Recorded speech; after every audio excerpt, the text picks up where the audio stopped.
Hello everyone, কেমন আছো সবাই? আশা করি সবাই ভালো আছো। আমিও আলহামদুলিল্লাহ ভালো আছি। তো আজকে তোমাদেরকে আমি আমাদের গ্রামটা পুরো একদম ঘুরে দেখাবো, ঠিক আছে? তো সবাই একদম কেউ স্কিপ না করে ভিডিওটা কন্টিনিউ দেখতে থাকো। তো চলো আমি তোমাদেরকে দেখাতে থাকি।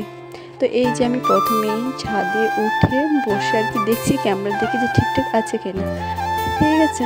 তো এই যে আমি আমাদের চারিপাশটা কত সুন্দর, এই যে রাস্তাঘাট আছে, গাছপালা আছে। আমি ভিডিওটা করছি আমাদের ছাদে, ঠিক আছে? এই যে কত সুন্দর, আর কাপড় তুলছি আমি তোমাদেরকে দেখাচ্ছি।